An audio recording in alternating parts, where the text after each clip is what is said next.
the World Healing Tour movement with your host, Noah Crane. Heal yourself, heal the world. Hello, and welcome to the World Healing Tour podcast, where our mission is to help you heal yourself so you can heal the world. Hi, my name is Noah Crane. Each week, we will share with you tips and tools and inspire you to live your most empowered and joyful life.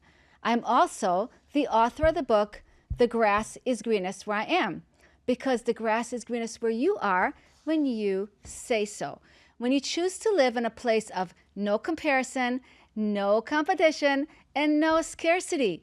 When you choose to live in your own love and light and share your unique gifts with the world, because we're all unique.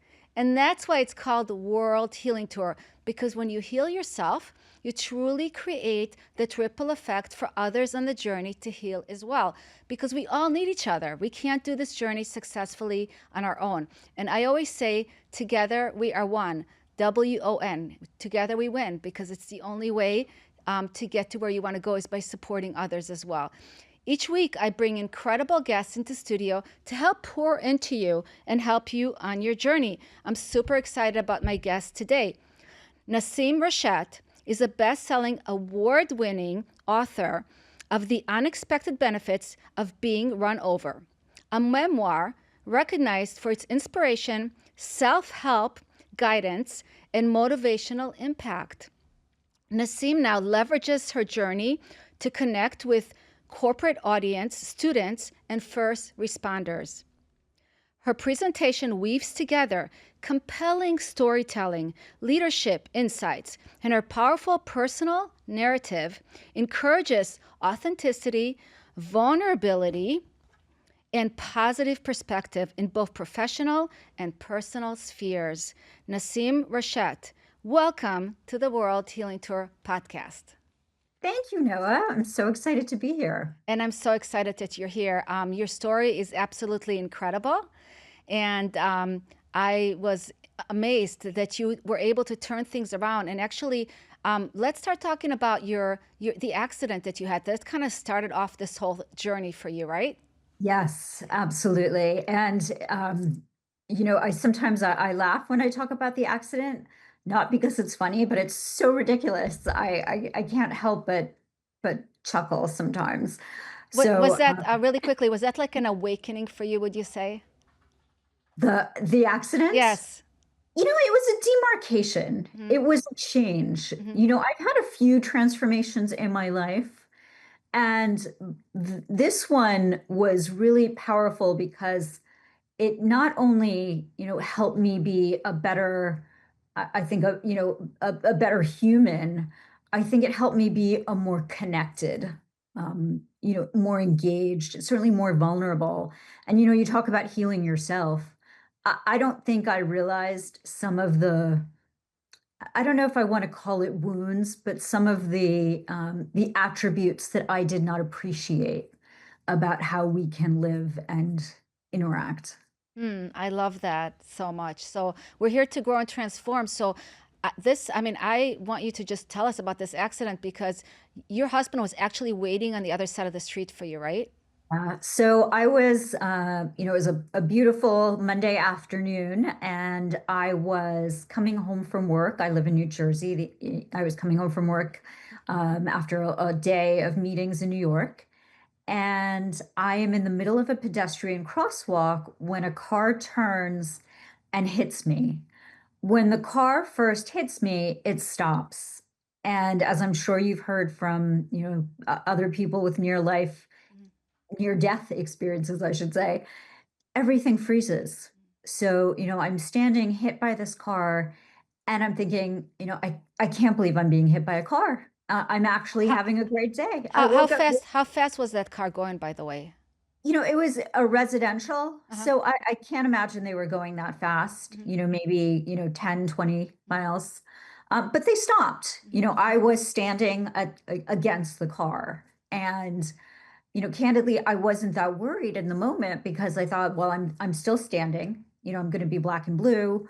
Maybe I'll be late for dinner. This is annoying. But I wasn't worried. And then the car accelerated and drove over me. And, my husband says, so I fell on the car, I fell on the road, and he said it was like monster truck driving over me. That's And insane. I That's know. insane. I can't even imagine someone doing something like that. That's unbelievable. So they consciously decided to just drive over you? Yeah, I mean, I think they were trying to flee the scene. Oh I my don't God. really know, but it gets much worse from there. So the driver drives over me, and the tires, the front and back tires go over me. And then I think because the driver heard the screams, my husband's, other people that were there, she reversed and drove over me a second time. And when she drove over me the second time, I really felt like something is wrong. This is should not be going on. And again, everything was in slow motion. And I started reflecting on my life at that point. In Wow, that fact, had to be so scary. I mean, you get hit by a car, you're still standing, the car decides to flee the scene, runs over you, and then reverses back over you a second time. What was wrong with this woman? Was she like drunk or something? no, it was 4 o'clock in the afternoon. I have my theories as to why she was making bad decisions, but I don't know. She's never acknowledged it, or Was that a apologized. young person? I'm just curious. Or an No, older she was a person? 62-year-old woman. 62-year-old woman. Wow, that's crazy. But you don't think she did it on purpose, right? No, Okay. I don't think it was on purpose. I know it wasn't on purpose. Good. I, That's good. I Thank God. joke, my husband did not hire a bad contractor. He wasn't there to watch and make sure the job got done. Hmm. Yeah. Wow. That's crazy. So what happened after that, Naseem? So the car drove over me a second time, and then it actually went forward and drove over me a third time, and I was pinned underneath the car. No way. No Yeah, way. How does this happen? You can't even imagine somebody not just stopping. Like, how does somebody do something like that? I know. The car It's, actually drove over my head and neck. I have a oh my picture from goodness a few gracious. days after the accident where you can see the bruises, the tire marks from the car driving over my neck. And I actually joke it's my favorite accident picture because it was proof that it really happened because it was so hard to believe that this could have really happened. It's like a miracle that you're here. I feel pretty lucky. Wow. And your husband's there and he's seeing this whole thing happen because it probably happened so fast. Yeah, it did. I'm sure it was a matter of seconds. I Hmm. mean, for me, I felt like I was, in that moment, and I was conscious through the whole episode for probably 20 minutes because I just had so much dialogue and reflection on life during that time. But I'm sure it was a matter of seconds. Wow, that's an absolutely like a, t- a lot of trauma. And I can't imagine what you went through to even heal through that. So let's talk about your healing journey or what was next? What happened next after that? Well, so after the accident, and I talk about that when I was underneath the car, or the person that woke up that morning, that was a person that had gone through that first transformation. Mhm. I was a very, very insecure young girl.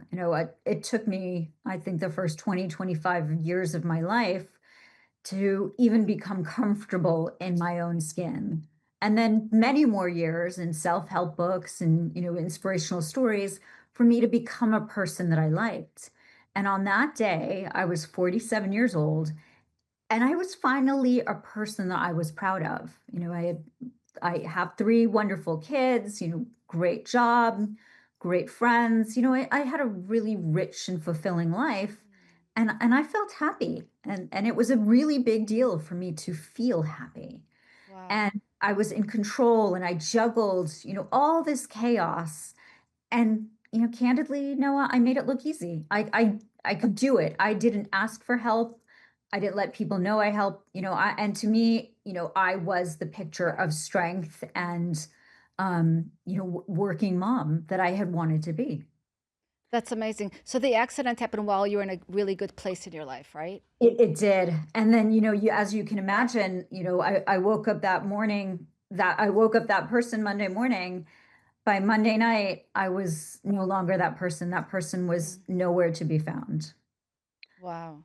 And I came home, so miraculously, I did not break any bones. Even though the car ran over me 3 times, tires went over me 5 times, I had no broken bones, no skull fracture, no internal bleeding, many, many issues, but nothing that kept me in the hospital. So I was in the ER for 24 hours, but then I was released home. Wow, you're so lucky with that. Thank God. God was watching over you. Uh, Somehow I got very lucky. Mhm. I don't know what it was, but Yes. I went home the next day and I was this problem solver who could no longer think or see or walk or really do anything. Not even, I was unrecognizable to the person that I was. I say not even my iPhone could Mhm. recognize me. And I went home and I just had no plan. I didn't know how I was going to get back to being a functioning, living human. And it was terrifying, as you can imagine. I had no idea where to start. Yeah, that's incredible that it's like almost like you got a fresh start, right? This accident almost you didn't know where to start. You lost yourself, but then you discovered yourself. Yes, I mean that, and that was a journey, Mhm. but a couple things happened early on that really shaped the journey, and I think allowed me to heal. And actually, there were a couple things even before, I should say, because in work like your podcast, letting people know that bad things can happen and you can recover was something I was fortunate to be exposed to. I'm in sales. Every year I'd have a sales kickoff where somebody sales is full of rejection. So we'd have an inspirational speaker come and talk to us about something amazing that they had gone through and and how they had recovered from the toughest of moments. Mhm. So luckily I had this inventory of stories and I knew it was possible. That doesn't mean it was easy, but I knew it was possible. And before that, or earlier in that same year, in the month, actually the month earlier, I had done a growth mindset course with a gentleman named Michael Gervais. And so I also had some seeds planted around, thinking about, how can you be better version of yourself today than you were yesterday? That's awesome that you had some tools in your pocket like that. Yes. I don't think I didn't realize it at the time, but luckily, in my subconscious, those seeds were planted. That's beautiful. So, Early on, after the accident, two things that happened that were very pivotal in, finding my way forward. So I came home from the hospital. As you can imagine, everybody wanted to help me and, drive my kids and bring me dinners. And I was so embarrassed. Every act of kindness felt like a debt in my ledger. Luckily, my doctors and my family convinced me to at least get help from a trauma therapist, if nobody personally. So I started seeing a trauma therapist, and she taught me the art and philosophy of kintsugi, where you take a broken piece of pottery and put it back together with gold inlay. And that was really powerful for me because it gave me a way to think about my accident and my challenges, not as a victim, but you know what, this is part of my journey. yeah, that's I'm beautiful. Can you explain to people again what that is that she taught you to do? Because not everybody knows about it. Yeah, so kintsugi is this Japanese art of taking a broken piece of pottery and putting it back together, not, in a way where you hide the seams. You kind of glue it back together and, where often we glue things back together and try to pretend it was never broken.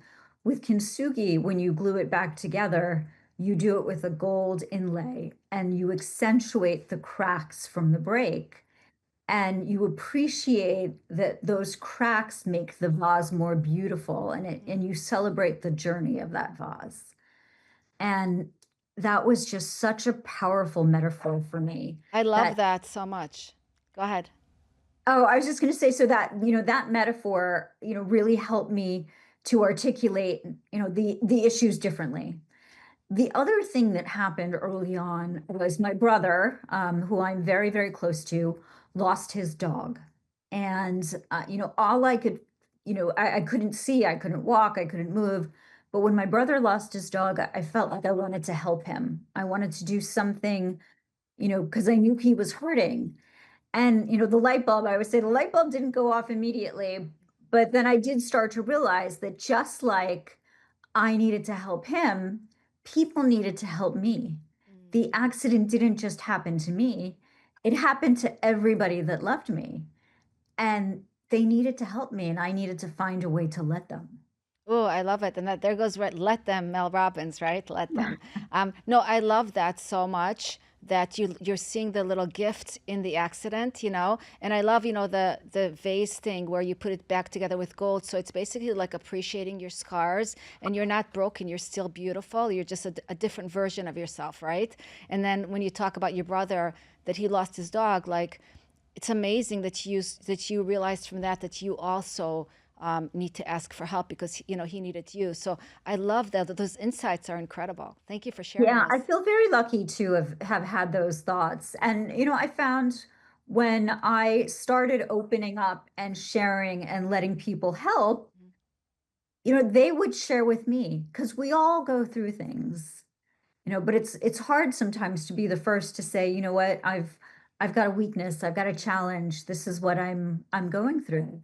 But when you own it as part of your journey, not as a victim, it's easier to talk about. And when I would share, other people would share, and it really made my relationships so much richer. Yeah, I love how vulnerability opens the space for other people to be vulnerable as well. Like because we sometimes we think we're the only ones going through whatever we're going through, right? And when we open up, we realize we're all human. We're all going through very similar experiences. Maybe not the same, but we're all left feeling a certain way. Hurt.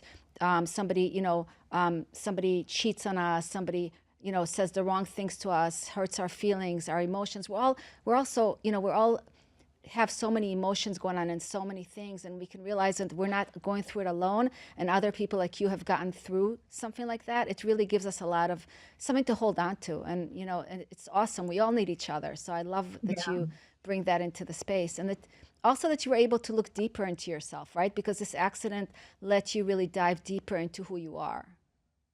Yeah, we actually, so two things, that you just reminded me of. The first is when we do share, we also get to celebrate the progress. When I, if get to tell people or, shared with people that I couldn't hold a coffee cup or, I couldn't zip a sweatshirt, certainly couldn't walk. When I took those first steps, when I, held my coffee cup, I could share that and we could be excited together. And sometimes that was a proxy for the journey and the milestones they were hoping to, to celebrate in their own life.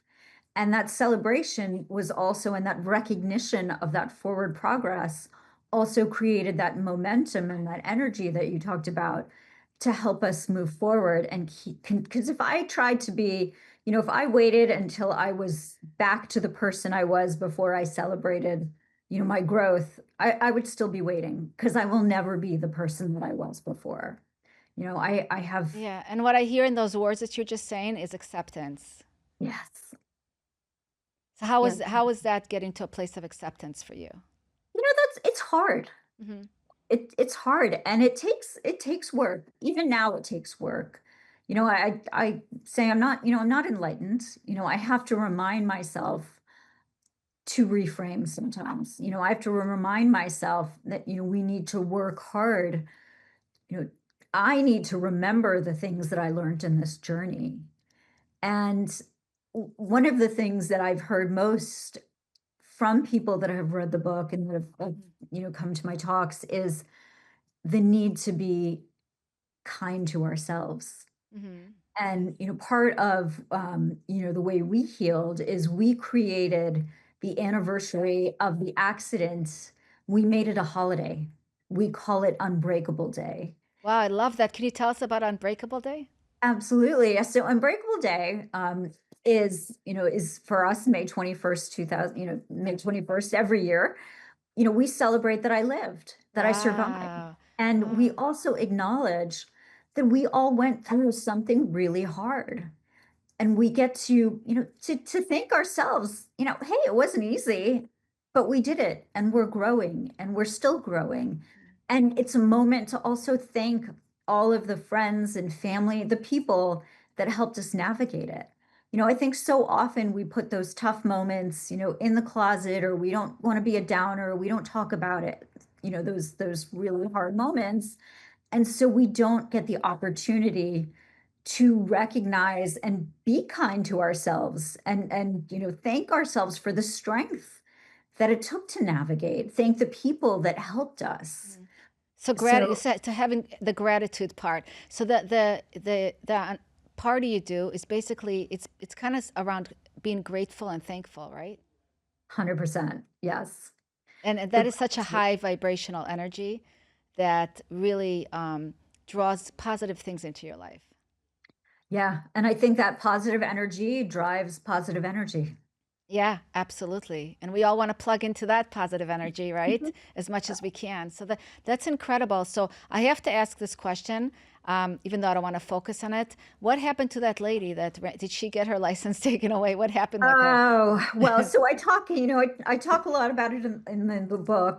We really don't have a good answer there. Hmm. I have my theories as to why she, ran over me.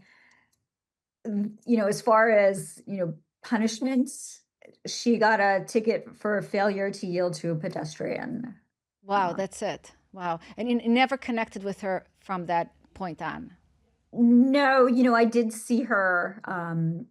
The insurance company had to depose her. I did see her, at the courthouse 5, 6 weeks after the accident. In fact, when I first saw her at the courthouse, so, I felt no ill will after the Mm-hmm. accident. She didn't mean to run me over. This wasn't a hit. It was a lot of bad judgment, but it wasn't on purpose. So I actually felt no ill will. And then I saw her at the courthouse. I was with my husband and my daughter, and I was bandaged and with the cane, and could barely walk, and they were holding me up, and when I saw her, I expected some kind of apology, or some gesture, that she felt bad about what happened. And honestly, I got nothing. That is interesting. That It is really set me interesting. off. Yeah, It yeah, yeah. That's amazing. Because pushed like me off a cliff. I would be like running over to you and like hugging you and apologizing and like what like I couldn't stop like just wanting to do something for you. It's amazing that she dealt with her stuff. She couldn't get she probably has a block, right? Yeah. Mhm. Yeah, I tell myself, her defense mechanisms for her own Mhm. survival is to, Ignore. And some yeah, people ignore things, right? Because it's like it's hard to deal with. It was so much, it probably traumatized her too that she did something like that. That for her, just to pretend it didn't happen at all was just easier for her to deal with and to acknowledge it. And maybe she also was afraid, like how you were going to react to her if she came up to you. yeah. And I try not to focus on her. Yeah, of course not. And I just wanted to ask that yeah, because of course. it's I not. mean, everybody wonders. Yeah, I was just curious, because like you said, it's interesting to see that she handled it in a way the best that she could. Because I always tell people, we're all limited. We're all limited as humans. So we have to learn to forgive each other. We have to learn to let go of things and not hold grudges because we all are, nobody's like, has it, all those things put together perfectly. So it's so nice that you didn't hold a grudge. And because we're here to do our own work, nobody else is going to heal us but ourselves. So you did your own work. And that was the beautiful thing with this whole story is that you're inspiring others to do their own work as well. I'm trying. I don't think you're trying. I think you're doing it. I mean, it's huge that you wrote a book about it, that you're sharing your story, that you're helping others. You really are creating, amazing impact on other people, on people that are going to hear this podcast, are going to be so inspired by who you are. Well, thank you. I think one of the most rewarding things for me is how many people have read the book or heard the story, and have recognized they're not alone, Mhm. and that they may not be the person they were before, but that's okay. Mhm. They don't they don't need to be.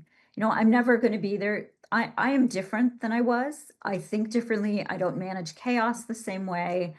Certainly because of my traumatic brain injury, there are other challenges, with lights and sounds.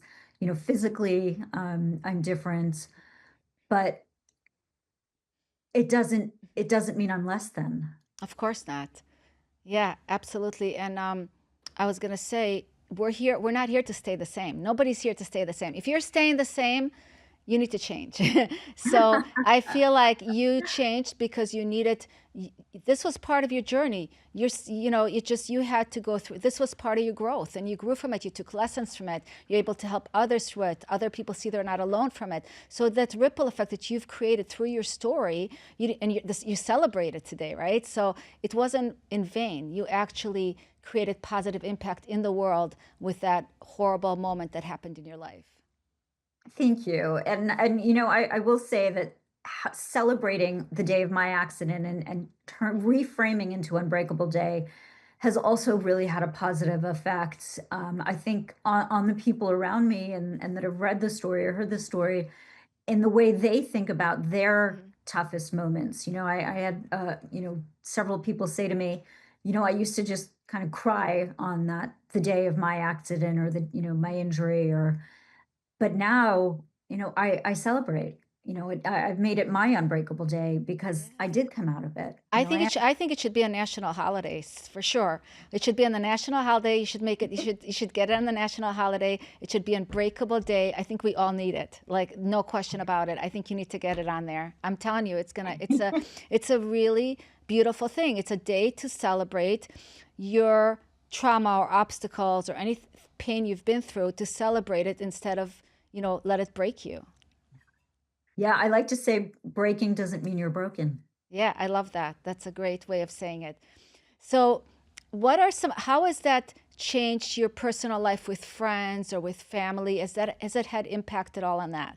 It absolutely has.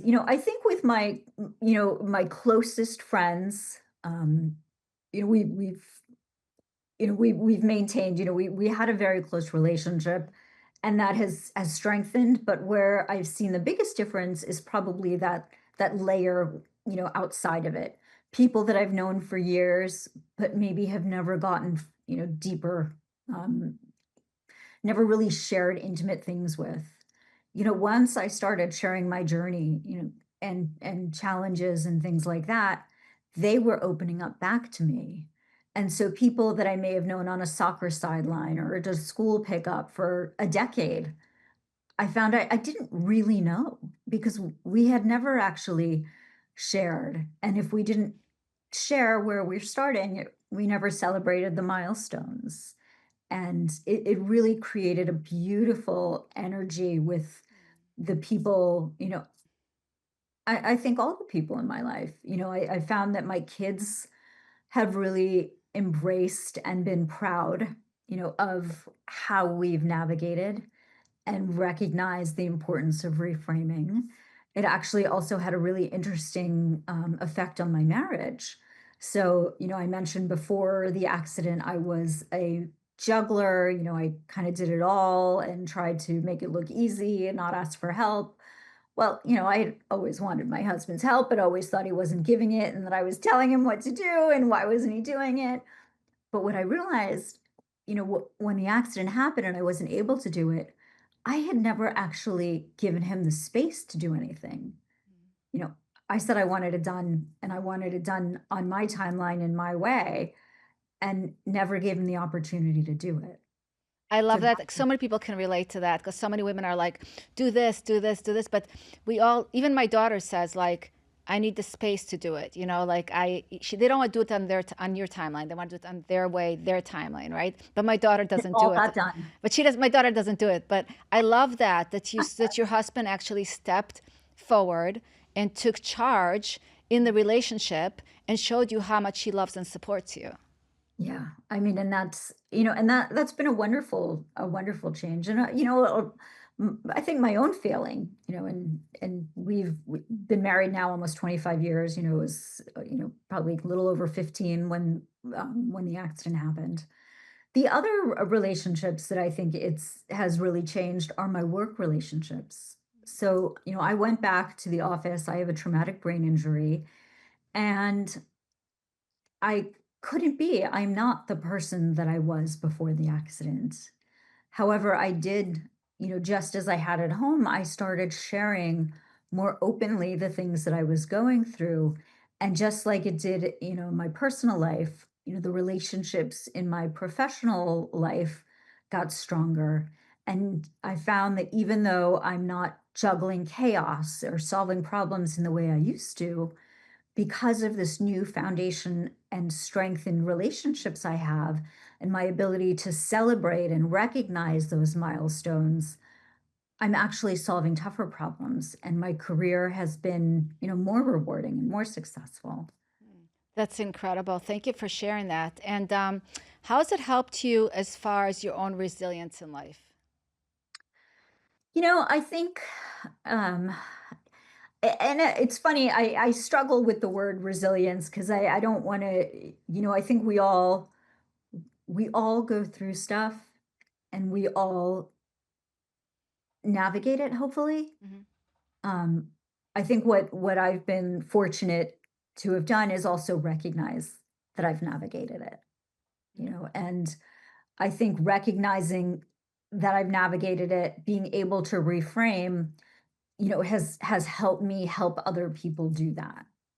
That's beautiful. So, when I think of resilience, I think of the way, recognizing that we own our journey.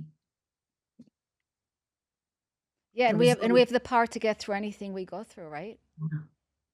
So I wanted to talk to you about your worthiness. How has it changed how you feel about yourself and your own self-worth in the world from before the accident to after the accident? Yeah. So, before the accident, as I mentioned, I had worked very hard to become a person that I liked. Um, After the accident, when I started to think about writing the book or sharing my lessons, I really thought about I don't want to be, I like my life. I don't want it to change drastically, but I want to be a better human. And, so I started thinking about how do I make this a happy story? How do I take the things that I've learned and, you know, be more worthy, of the people that I come in contact to, because I feel more of an obligation and to them and to myself to appreciate not only, what the accident taught me, but remember that, I should appreciate everything, to be honest. Like, I should appreciate the people that I meet, the smile of a stranger, the things that warm my heart, I acknowledge more openly. And I think, that has helped me um, be happier. I say I'm a joy seeker. I think that has helped me um, talk about worthiness and kindness to ourselves with a little bit more trust by other people because they can see that change. Does that make sense? Yeah, I think so because when you feel better, when you own your own value more, I feel that it shows people. You kind of said like people kind of see that within you, and it kind of attracts them to see that in themselves. So we're all Yes, kind of like mirrors of each other. So exactly. yeah, I love that. That's beautiful. I Uh, should say one of the things that I learned, one of my lessons is about net positive energy, or just even energy. And you talked about this. We react to the energy around us. mhm. So, when I talk about my journey and my things, and I frame it in a way that is not, negative or not as a victim, or, hopefully in a positive way, I'm creating a positive momentum and a positive energy. And it sticks and it moves things forward and it lifts people up. And it lifts me up. I love that. I love that it lifts you up because when you're lifted, you can lift others. If you're not lifted, how can you lift others up? So that's beautiful. So, Naseem, how is this book? What made you want to write the book and share your story? And how has that helped you, you know, help others with that book? Why did you want to write that book? So I'll be honest, I had no desire to write a book or certainly a memoir and share all my deep, dark secrets. I would have just shared, here are the 10 things I learned. and, put it out in the world. And that idea and started during COVID when I realized we were almost living in this unbreakable day, this certainly very tough moment. And I thought many of the things that I had learned, and then I had shared, through the unbreakable parties and with my network of people, that some of those lessons would be valuable on a much broader scale. However, I also realized that if I just shared those 10 lessons without the context of both of my transformations, they really wouldn't be as valuable as they hopefully are and could have been. And so I started writing the book. And the first, I'd say about the first 50, 60% of the book happened in 2 weeks. And then it took another 2 years to finish it because writing about yourself is really hard. And figuring out what was interesting and what was gratuitous was really hard. Because I never really found my life so interesting. I didn't know, like, why would somebody want to know this or that about me? And so that took a lot of time. And I feel proud of what we've come out with. Because I think it tells enough of a story, but not too much, because I know we're all so busy. I didn't want to bore anybody. Well, it's a huge accomplishment, and it's so awesome that you got to actually share that with others, because like you said, we all need strength from each other, and I'm sure so many people will take strength from your own journey, from your own challenges. So thank you for doing that. I mean, I'm sure you would have never wrote the book if it wasn't for the accident. So it kind of brought you into like a different version of yourself where you had a felt more of a need to share and to help others, and I think that's a beautiful way to create a better world. Thank you, Noah. Yeah. So how can people connect with you, find you, learn more about what you do today? So they can find me naseemrochette.com, but I know that's hard to spell. So you can also go to lifeunbreakable.com. And then if you want the book, paperback, Kindle, or the audio where I'm narrating, you can find that on Amazon, or I guess really wherever books are sold. Oh, I love that you're narrating your own book. That's awesome. That's exciting. Awesome. I'll have to listen to it. Well, Naseem, thank you so much for joining us today. I'm so grateful that we got connected, and thank you for all the your positive energy that you're bringing to the world and all the great things you are doing, because, it really does take somebody special that wants to share with others and not just keep it all to themselves, and be vulnerable and be able to show people that no matter what happens to them, they're still worthy and they can still get through it and they can still celebrate it, right? Which you do you celebrate it, right? So I still think it needs to be a national holiday. So maybe you could look into that. I think that would be such a great, I mean, listen, they have Hamburger Day. They have all kinds of other national holidays like that are meaningless, right? I mean, Unbreakable Day would be a meaningful holiday, national holiday. And wouldn't it be a legacy for you to leave that kind of legacy of an unbreakable day in the world that we all need? So I mean, I think we all need yeah, it. I really do. So I think that would be such a gift. So look into that. I that's what I get the download, that we should create it into a national holiday. I will do my best. Yeah. So thank you so much for joining me today on the World Healing Tour podcast. And I wish you much continued success in everything you do. And I'm very grateful for our connection. Thank you, Noah. Thanks, Thank, everyone. thank you so much. I want to thank you today for joining me on the World Healing Tour podcast. Until next time, remember to practice these 3 important elements that will really give you an amazing life and a more positive outlook every day. Number 1, every day remember to have a grateful heart and connect to your gratitude.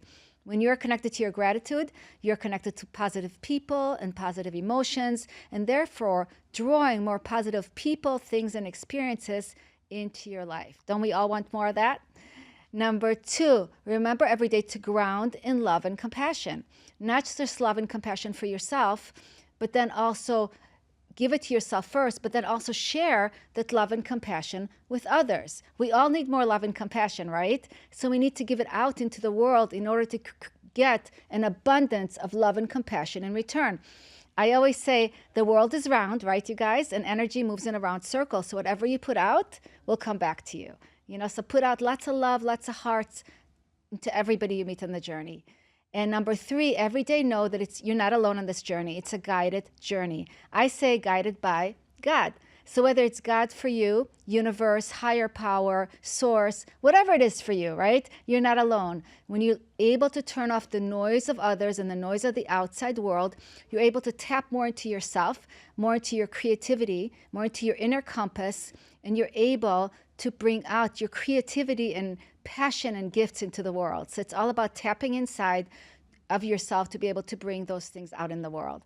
So keep doing your work here. That stuff is free. You just, keep working on yourself, healing yourself so you can bring your gifts to the world. Thank you, everyone, for joining me today. This was an amazing conversation with Naseem. Have a beautiful week, everyone. Namaste. The World Healing Tour Movement with your host, Noah Crane. Heal yourself, heal the world.